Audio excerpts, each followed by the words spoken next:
Pues qué tal, amigos de Eternidad y Letras, nuevamente en este espacio dedicado a los libros, la literatura y todo lo que engloba a este mundo de las letras. Hoy estamos con Gabriela Ladrón de Guevara de León, pues que nos visita aquí al espacio de Eternidad y Letras. Muchas gracias por estar aquí con nosotros y Al compartir tu contrario. trabajo. Gracias por la invitación, gracias por el espacio. Para mí es un gusto compartir contigo, con ustedes, este espacio donde hablaremos de letras y de muchas otras cosas.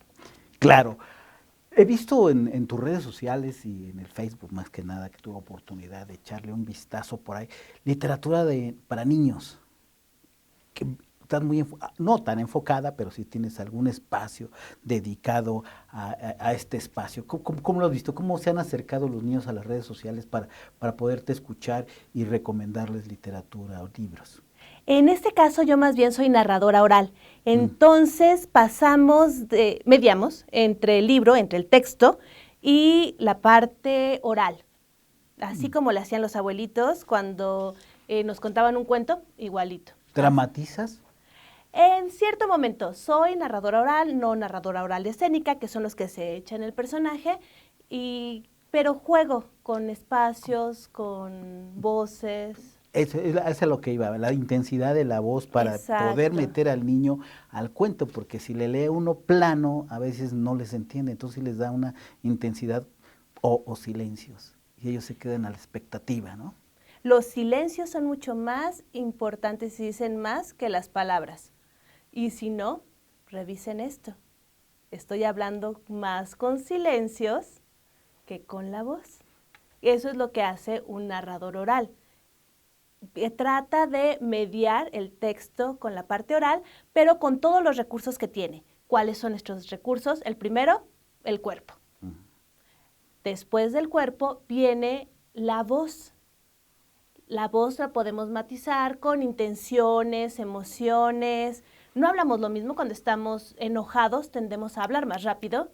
Cuando estamos tristes, hablamos lento y bajamos la voz. Todo eso los niños lo detectan. Y no solo los niños, porque curiosamente, a pesar de que la mayoría, digamos, de las leyendas y de los cuentos que pudiste ver eran dirigidos a un público infantil, el público adulto es el que más los disfruta. ¿Cuánto ha cambiado el cuento bueno, de mi generación, ya estoy medio anciano, al actual? ¿Y qué ha cambiado? Creo yo que el cuento no ha cambiado tanto, más bien la manera en la que nos acercamos a él. Yo tuve la gran fortuna de tener un excelente narrador oral en casa, mi tío Luis Montes de Oca. Él era el mejor narrador que he conocido. De esos tíos que llegaba a la hora de la comida y nos empezaba a contar historias de todo, chismes del barrio, los aparecidos, familia, bueno, de todo. Entonces, creo yo que ese deseo de escuchar, de conocer, de intercambiar ideas, ese sigue. ¿Qué cambia nuestro acercamiento a él?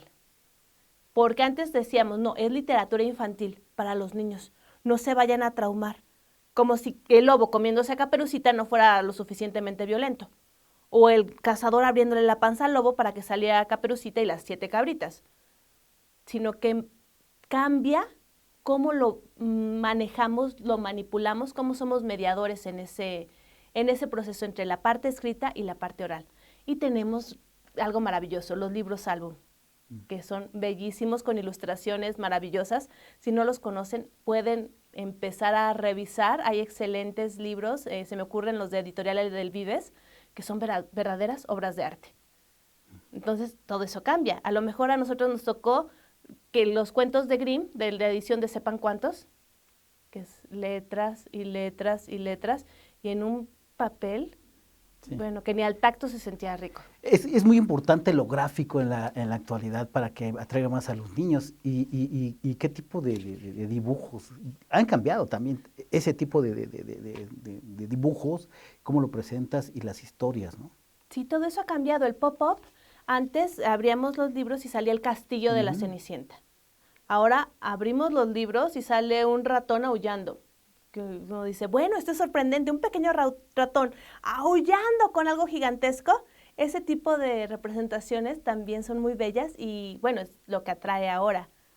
pero no solamente la parte visual, también la auditiva. Eso también es muy, muy atractivo. ¿Qué tanto ayuda la literatura infantil en estos momentos para la sexualidad en esa etapa temprana? Porque me acuerdo antes, hace años cuando yo estaba, no nos dejaban leer eso, no aparecían esas cuestiones, ¿no? Hoy aparecen más para que los niños estén más conscientes de la sexualidad, cómo cuidarse, cómo evitar ser tocados o cómo evitar pasarse con una niña también. Creo que no es nada más en la literatura infantil, sino creo que ya estamos mucho más conscientes en un mundo, lo que decías, evitar pasarse con una niña, de sabemos que no es no. O sea, no es a lo mejor o después, sino creo que es la sociedad la que está cambiando. Y claro, la literatura está apoyando este movimiento. Y también ayuda a aceptar realidades que existen desde hace, bueno, iba a decir Ya no décadas, vienen no, los niños siglos. de Francia. Creo que nunca han venido de Francia, nada más que no nos lo decían. No, no, pero Nunca nos lo dijeron. eso es lo que, con lo que crecimos nosotros. Hoy ya los niños saben de dónde vienen. Y lo que es mejor, ¿a dónde van? Ujú. ¿Qué es lo que quieren? Eso para nosotros será, ¿qué quiere ser de grande? Pues astronauta, científico.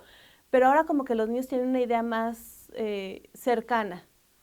Y eso también es parte de la evolución de la cultura, de la sociedad, afortunadamente, debo decirlo. ¿Qué es ser una narradora y cómo irse metiendo a este mundo? Es difícil porque te encuentras a libros y cómo expresarlo al público, ¿no? Porque, como tú decías al principio, las caras, cómo hacer los silencios, dónde hacerlos, ¿no? Porque a veces ni hasta el autor puede saber dónde hacerlos. ¿Dónde está el mejor silencio que puede caber? Bueno, aquí sí, para ser un buen narrador oral, primero tienes que ser un buen lector. Si no lees, ¿cómo? En general, también para ser un buen escritor, ahí sí, spoiler alert, también para ser un buen escritor tienes que leer, un buen editor, tienes que leer. Un buen entrevistador, ¿qué creen? Tienes que leer. Entonces, lo primero para ser un buen narrador oral es leer, y leer diferente tipo de cuentos, en este caso, de narrativa. ¿Por qué? Porque entre más leemos, más podemos decir, este cuento, esta narración, esta anécdota, podría funcionar con este tipo de público.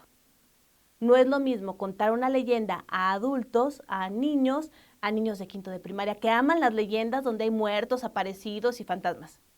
Sí, aunque queramos luego edulcorar las cosas, no funciona así. Lo primero es leer, seleccionar y trabajarlo. No es nada más llego, me inspiro y empiezo a narrar. Es conocer la historia, conocer la narración, conocer el contexto, por ejemplo, de la leyenda. Una leyenda maya tiene un contexto muy diferente a una leyenda azteca, por ejemplo. Una vez que lo conocemos, podemos crear toda la imagen alrededor, porque con la voz, con las palabras, creamos imágenes. Y ya después, ensayar. En esta época narradora hay un sector al que parece estar abandonado, los niños con discapacidad auditiva, los que tienen síndrome de Down o algo así. ¿Cómo hacerles llegar esta literatura a ellos?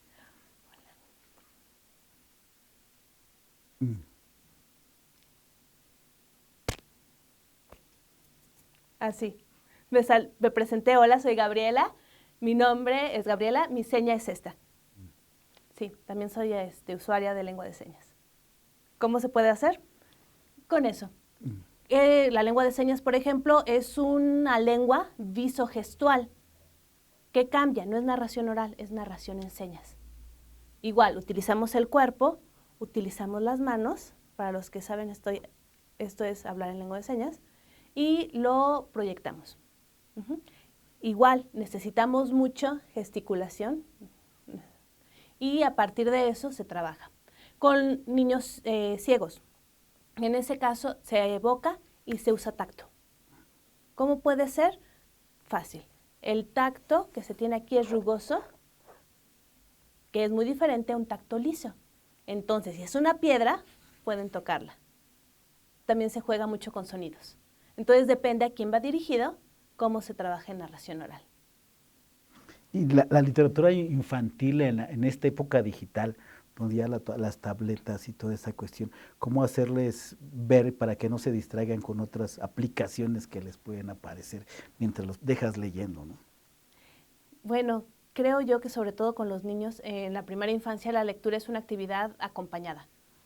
Si queremos que los papás pongan, ay, mijito, ponte a leer, ahí te dejo la tablet, no, pues ya. Casi pasa siempre así eso, ¿no? Ya no fue. Los dejamos libres con el celular, ¿no? A nosotros nos dejan libres con el celular, ¿y qué hacemos?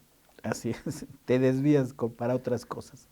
Así nada más checo el mail del trabajo. ¿Cuál? Terminamos checando Facebook, WhatsApp, Instagram y hasta hacemos un TikTok. ¿Por qué no? Ya que estamos ahí. Entonces sí, lo mismo pasa con los niños. Y sobre todo en la primera infancia, el interactuar con los libros es un acto de amor. Pensemos en bebés, en niños pequeños, que relacionan esa interacción entre el texto y la parte oral o el texto y la imagen con el amor del cuidador, de la mamá, del papá, de la abuelita. Y si no, ustedes les leían cuentos para irse a dormir, ¿quién se los leía? ¿Y qué recuerdan? ¿Recuerdan el cuento o la sensación? Ah, pues lo mismo pasa con los niños. Igualito.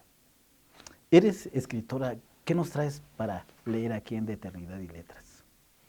El día de hoy traigo fragmentos, poemas de mi libro Ciudad, Mujer en Movimiento. Este libro es de Enero 11 Editorial, le agradezco mucho a Javier Trejo, mi editor, y es con el que se inaugura en esta editorial, Enero 11, la colección Máquina de Trinos. Aquí cambiamos completamente de tema, ya, no literatura infantil, vamos con los adultos. Voy a compartir con ustedes el poema que abre precisamente Ciudad, Mujer en Movimiento. Es Vendaval. Retumbas mi cabeza, inundas mi mente, pensamientos colmados, imposible olvidarte. Tu voz me llena el pecho, neuronas embriagadas, susurras al oído, imposible ignorarte. Vives dentro de mis células, aliento en tu esencia, alma saturada, imposible apartarte. Amor de madrugada, placer en tus letras, tocas mi latido, imposible alejarte. Vendaval, de Gabriela Ladrón de Guevara, parte de mi poemario Ciudad, Mujer en Movimiento. Pues acabamos de leer Vendaval de Gabriela Ladrón de Guevara, de León. Ahora sí lo dije, ya es la segunda vez, no se me pasó. Volvamos un cachito antes de irnos al corte. Hablemos del monstruo debajo de la cama. ¿Cómo deshacerse de él? Depende cuál sea tu monstruo debajo de la cama. Y depende qué edad tengas.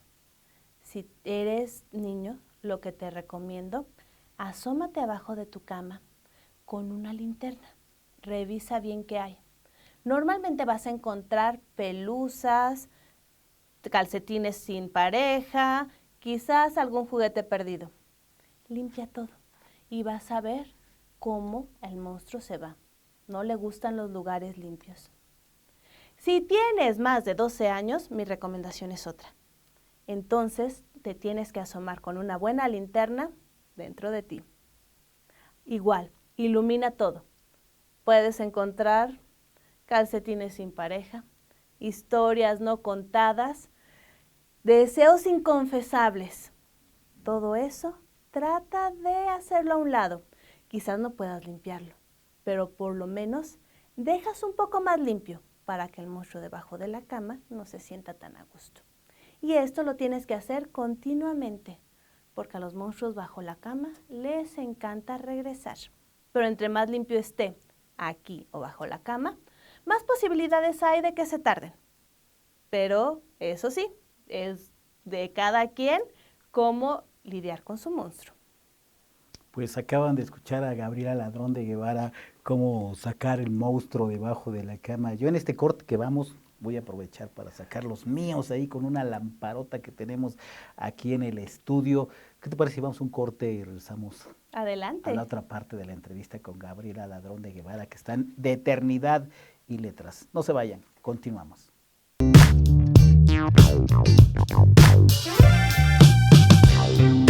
El que tuvo, retuvo. Retubos que tuve cuando anduve driblando, dominando, desplazando rivales en el campo. Retubos, retroncos, compañeros bien leñeros tirando hacha y uno con fineza, mirada periférica, dominaba la esférica, no como pibe de barro, Porque dicen por ahí que yo no soy de barrio, pero me metí en la Martinica en León, en el Coruco Díaz, en el Maracaná en Tepito, en el Infernido en el Chayo y con Rosario en mano a jugar en la Blanca en Tlane. Qué tardes de ole, de goles de sabores, de gambetas misteriosas en la esquina. La tarde que hice burles sobre una tarima y dejé de a 6, tirando más rivales que Diego en el 86. Pero eso no lo veis, porque ni estuviste.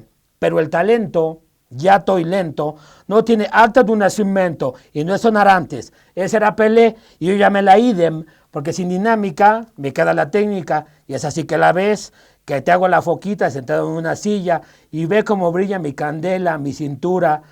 Esa que pa' qué te cuento es más sabio que un sermón de un cura. Qué curadas me daban las canchas, pequeñas, grandotas, angostas, anchas.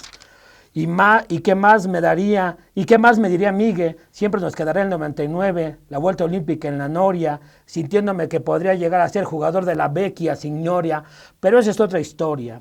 Terminé con gran racha en la talacha, campeonatos de Oaxaca a Tutitlán, de Puebla a Cuautitlán, de pulques y cervezas, de cantos y proezas, de salud con los amigos. ¿Qué te digo? La bocha sabe, bien que sabe que cuando la agarraba yo, empezaba el agogó, y Rabona por la izquierda, y Piquete por el córner, y Cañito entre el stopper, y Comper a cobrar.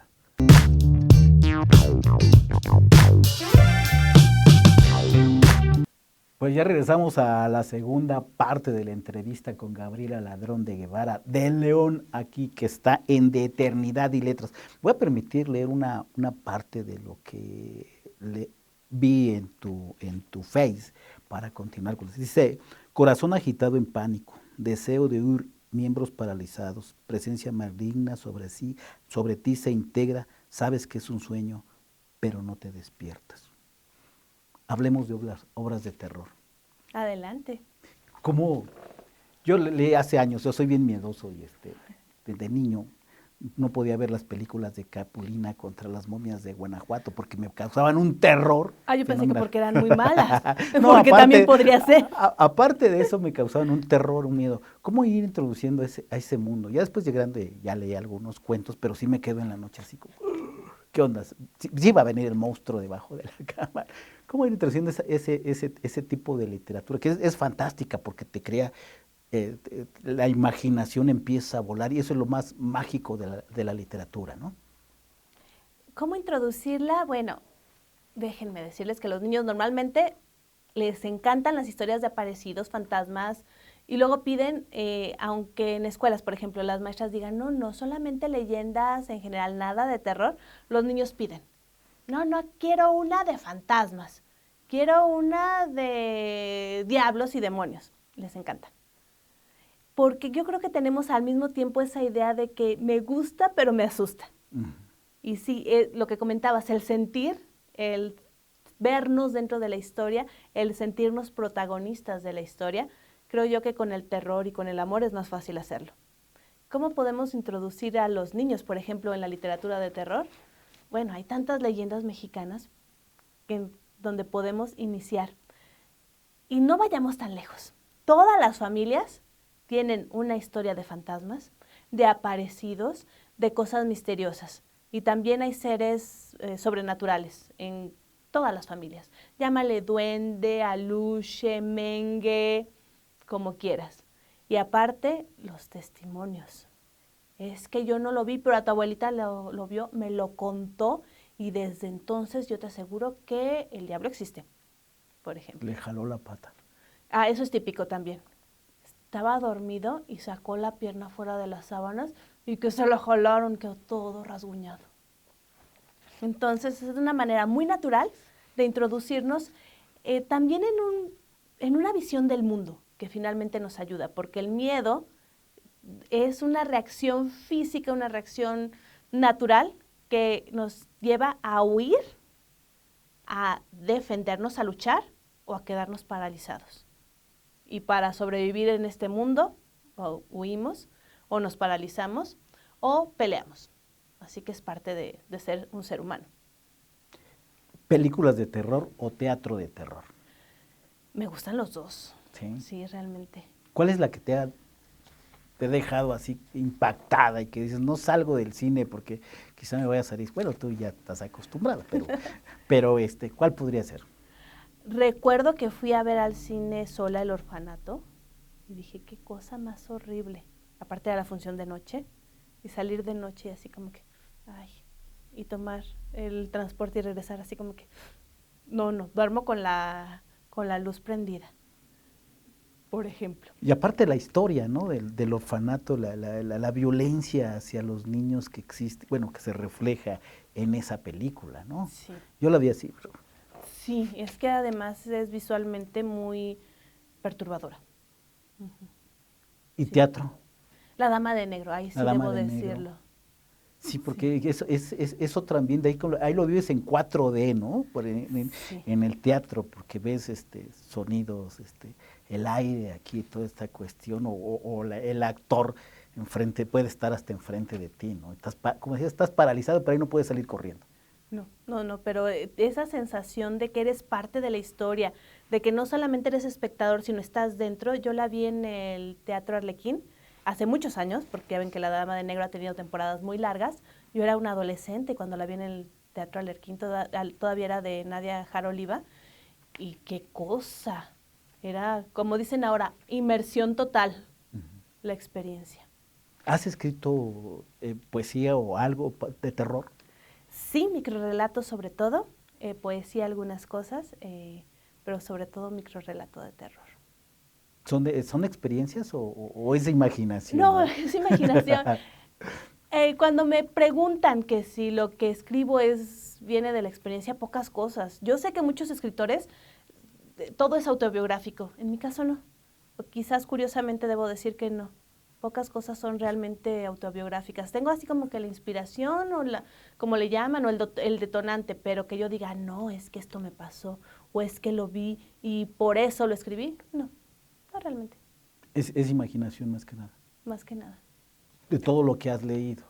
De lo que he leído, de lo que me han platicado. Porque también eso, uno saca cada historia de lo que le platican. Y ya estando, por ejemplo, con historias de terror, empiezan, no, es que yo también, a mí también me pasó en una casa escondida y no sé qué. Y no, igualito le pasó a mi abuelita, se le subió el muerto. Y luego ya en una cena de 20 personas, a 21 se le subió el muerto. De una sola anécdota sale una historia. No necesariamente, puede ser de una sola anécdota varias historias. O una historia con varias anécdotas también. ¿Cómo promover en una sociedad la resiliencia cuando somos fatalistas? Bueno, afortunadamente, ahora, bueno, también soy educadora, debo decirlo, soy profesora universitaria, entonces afortunadamente, a partir de que vino esta contingencia sanitaria por todos conocida, inició una nueva visión de tener el aula como un ambiente socioafectivo sano. Entonces, a partir de ahí ya se ha estudiado, de hecho tengo algunas investigaciones en las que podemos ligar el aprendizaje autónomo, que es lo que se pide, que una persona sea aprendiente durante toda su vida, no nada más en la escuela para pasar o para acreditar, sino que sea un aprendiente a lo largo de toda su vida con el aprendizaje autónomo, que tiene varias características en común con la resiliencia. Un ejemplo, debe de tener un ambiente donde se promueva su uso, tanto del aprendizaje autónomo como de la resiliencia. Si hablamos de un ambiente fatalista, como el típico de que van a hablar con su tía, ay tía, tengo un uñerito, lo mismo le pasó a tu tío, se murió a los 3 días. No, pues no es el mejor ambiente para que crezca. Pero si vamos a un ambiente donde está, tengo un uñerito, no te preocupes, ahorita lo sacamos y ya. El ambiente nos ayuda. Entonces, esas son unas de las características que tiene el aprendizaje autónomo con la resiliencia. Otro es la creación de redes de apoyo, que ahora lo estamos viendo mucho más con la pandemia nos obligó a cambiar. La creación de redes de apoyo, que sabemos a quién le platicamos un chisme del trabajo, a quién le platicamos cuando nos sentimos mal de salud, con quién vamos cuando estamos asustados, porque también ahora se permite más decirlo. Entonces, también las redes de apoyo en la resiliencia y en el aprendizaje autónomo son un punto en común. ¿Cómo podemos trabajar la resiliencia? Por ejemplo, cómo trabajamos el aprendizaje autónomo. Y otra vez, si queremos trabajarla en los niños, no podemos decirle, niño, sé resiliente. No, tenemos que con el niño trabajarlo, como papás, como maestros, como cuidadores. Sí, es un paquetazo. Es difícil porque los niños son el reflejo de los adultos y los adultos culturalmente vienen ya desde siglos, este fatalismo, no hagas eso porque te va a ir mal. O la familia misma te dice, no lo hagas porque no te compres eso porque te vas a matar, no te cases ahí porque esa mujer no te conviene. Venimos de esa cuestión y es muy difícil porque todavía estamos en una generación que creció en esto y estamos buscando que los niños, entonces como decíamos, tenemos que quitarnos los monstruos primero nosotros para poder sacar esta generación y romper el círculo vicioso, ¿no? Exacto. Y sobre todo debemos quererlo. No es nada más decir, no, ya soy resiliente. No, ¿y cómo lo hago?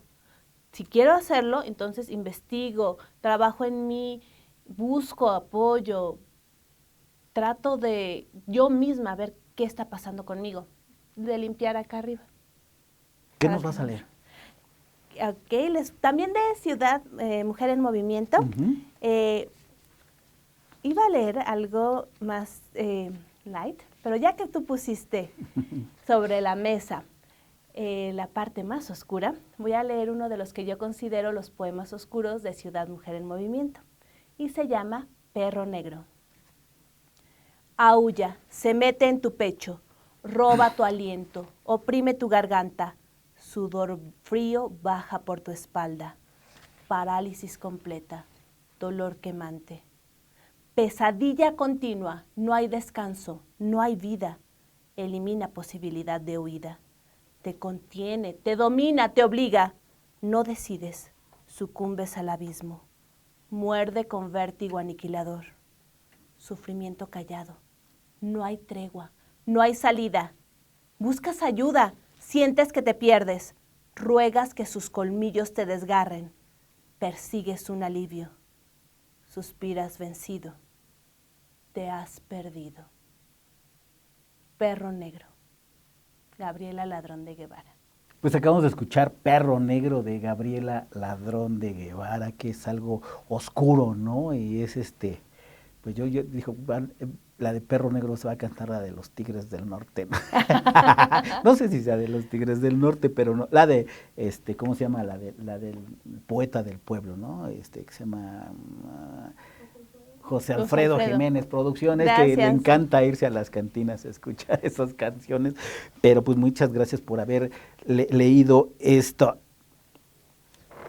¿Qué te parece si en el próximo corte, que ya, bueno, ya vamos casi de salida, hablamos sobre esta cuestión que está hablando mucho sobre la ley Olimpia?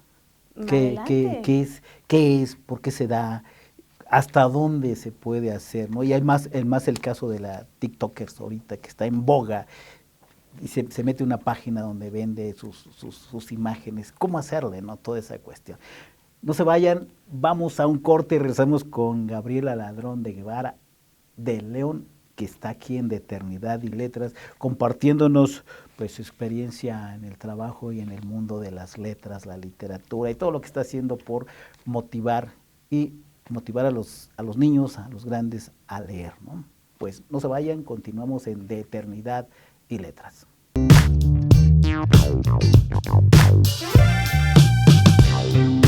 Brinca de dos en dos las escaleras, donde secuestras mi mirada y en tu voz sale y me grita desde la ventana, ¿a quién buscas?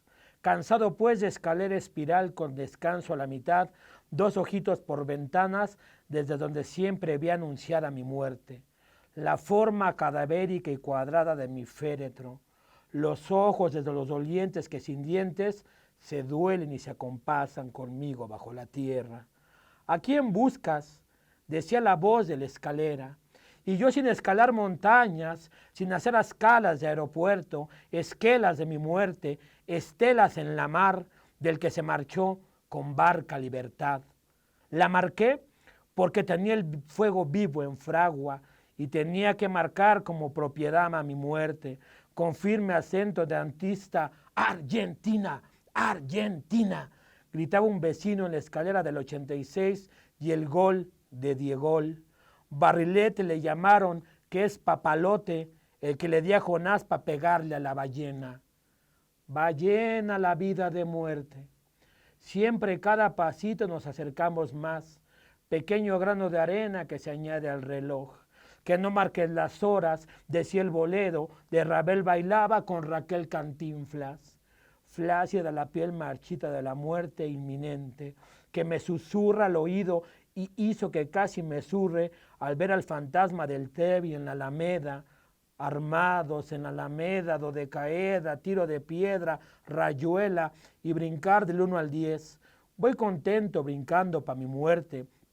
Casi siempre se me olvida que en la vida tuve 20 y era inmortal, besando vasos filosos, despostillados, estrellados, estrellando la pelota en el poste, y así me perdí ser estrella de talla mundial, pero al fin joven e inmortal. Caminaba insurgentes de noche, pomo de presidente, una güerita de nombre Elena, que al andar de su melena, traté de cuidar la poquita cordura que le quedaba, que se perdió en San Cosme y nunca recuperamos. De brinco en brinco, llegando a la fatídica hora, marcada en alguna fecha, no sé qué tan lejana del calendario astral, estaré bajo las hiedras o mis calcinadas cenizas, ya descansando al fin del tenebroso acto de la vida y de las 1000 que hasta hoy he tenido, sultán en un harem. Pero no de musas, una vez ya lo dije, eso ya ni se usa. Made in USA, made in USA, I go to my death in LA. Pero mínimo arcángel con el pulmón blanco, con refresco rojo y jugo de naranja, que con cerveza Chabela, Vargas Dulce y mis lunes de Memín, donde la vida me sonreía, me guiñaba el ojo en el tianguis de Bajío. Pero algún día estaré abajo y no me rajo. Al contrario, feliz al festín de los gusanos en mi cuerpo, dispuesto y más que puesto a los llantos falsos y honestos, de los buenos y malos, de los pocos o muchos amigos que pude dejar. Pero ahorita puedo bailar y saber que la vida no es color de rosa, pero eso sí como la pantera, y sin temor cuando la flaca llegue, tóquenme el son de la petenera, los versos del Guantanamera, la rolita de Caretas, y en las puertas del panteón metan un gol en mi honor. Pero mientras pido 5 de pastor y una naranjara sin pudor, antes de todo el temor que se siente cuando me llegue sin avisar la muerte. Muchas gracias.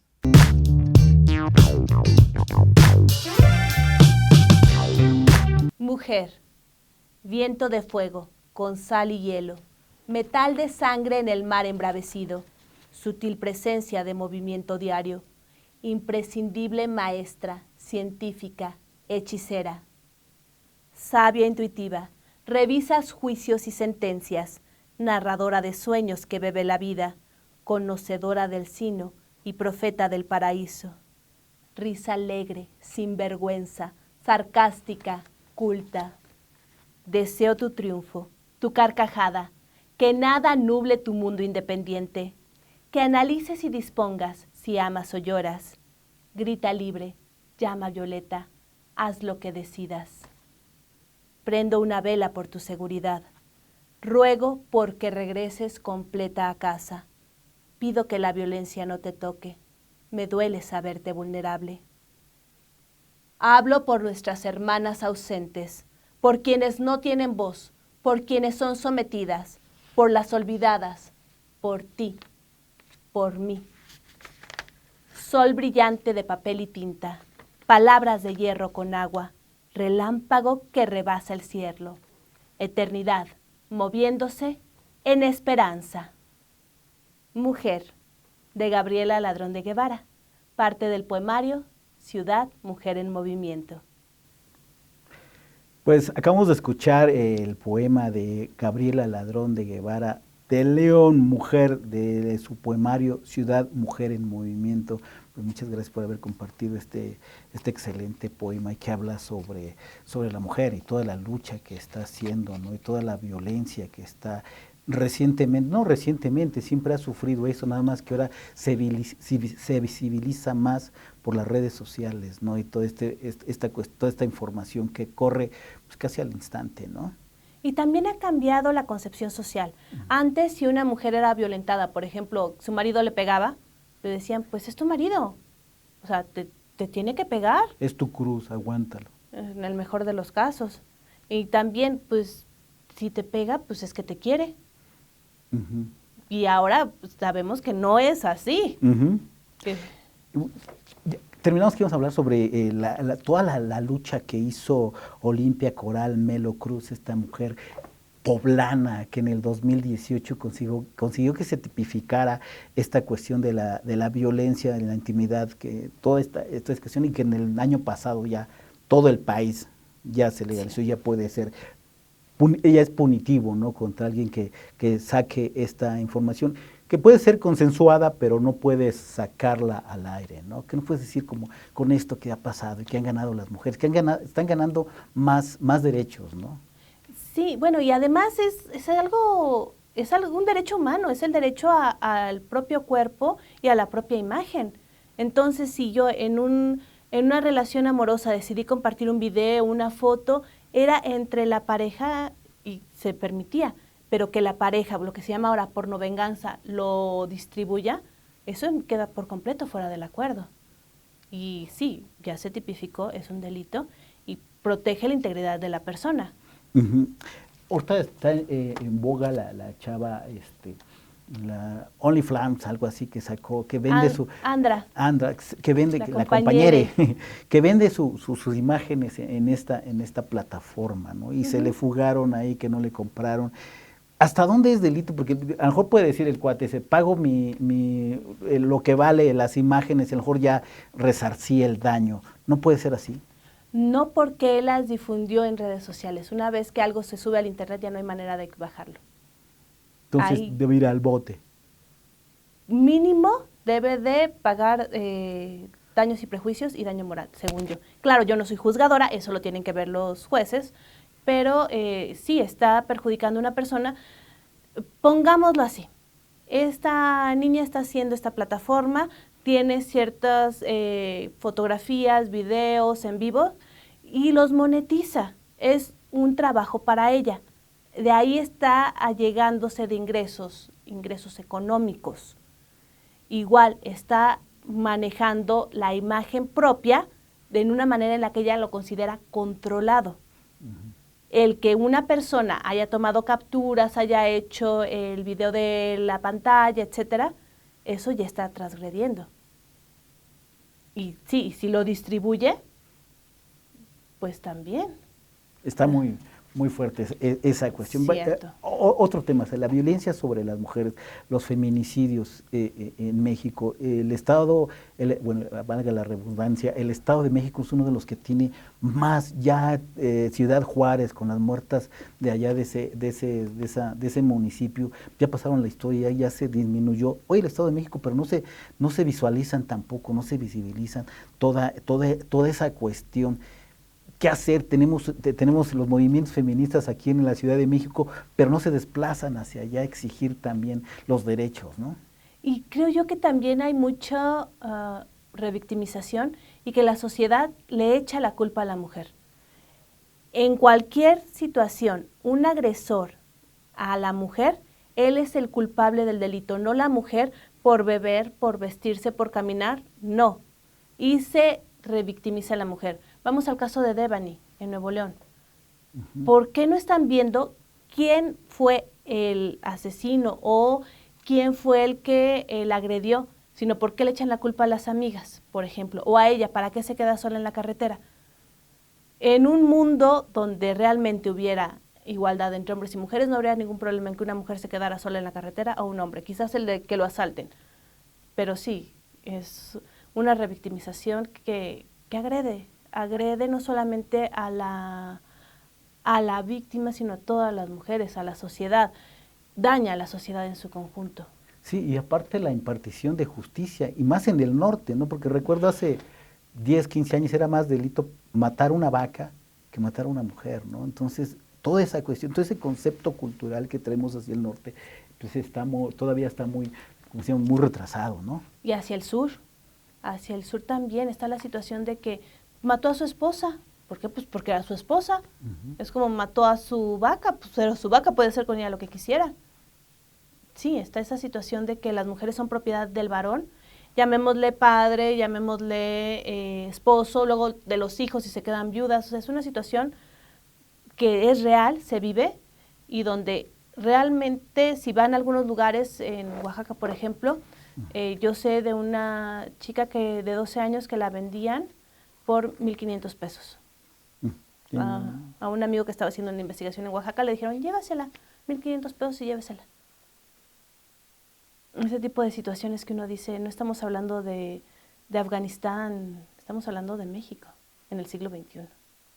La cuestión esta de que el peso social de ser guapa, a veces pues tienes que estarte a un estereotipo. Bueno, ahorita ya están rompiendo los paradigmas, ya no pueden ser flaquitos, o sea, ya todos son pues ya está rompiendo eso, pero ha costado mucho trabajo para la mujer, ¿no?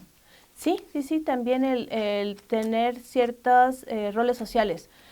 Una mujer en general, cuando llega a cierta edad, si no es madre, ¿qué empieza? ¿Para cuándo los hijos? Ay, pero ya deberías de encargar. Mira que la vida se pasa para que te cuiden cuando seas vieja. O sea, yo considero que un hijo no se tiene como seguro para que te cuiden o como cuidador, o para no estar sola, o para darle sentido a la vida. Yo pienso que una mujer es una persona que tiene sentido a la vida, que puede cuidarse a sí misma, que no necesita un hijo para realizarse. Pero ¿qué pasa socialmente? Ay, no tienes hijos, pobrecita. O, ay, no quisiste tener hijos, qué egoísta. Todo eso es una imposición social que no deja que la mujer decida. Y no estoy hablando de México en el siglo XIX, en el siglo XXI. Y si no, ¿a cuántas de nosotras nos han preguntado pasando los 30, ¿para cuándo los hijos? ¿Para cuándo te casas? No se te vaya a pasar el reloj biológico.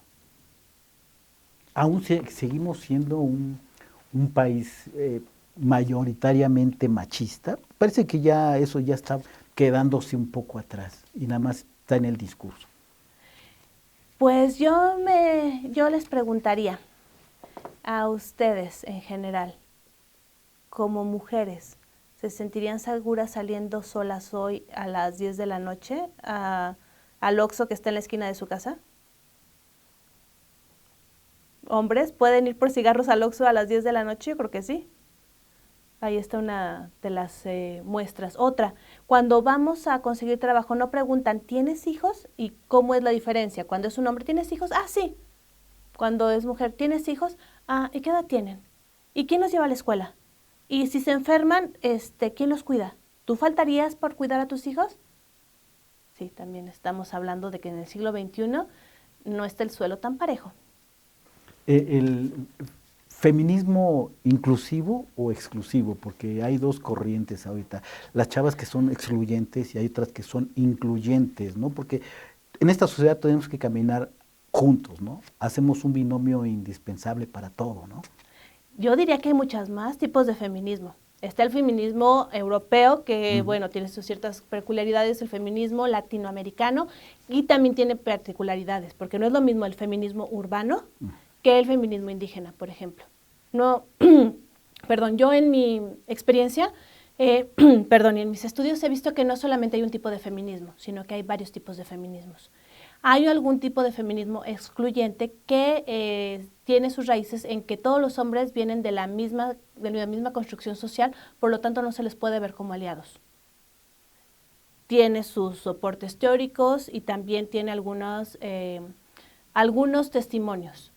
Porque, por ejemplo, una de las cosas que más se ha dicho, ¿por qué no marchan los hombres el 8 de marzo? Porque hay mujeres que han sido violentadas por los hombres, que han sido violadas, hay que decirlo tal cual, y que tener a un varón cerca, aunque sea en una marcha, les resulta realmente en una crisis, una situación muy dolorosa.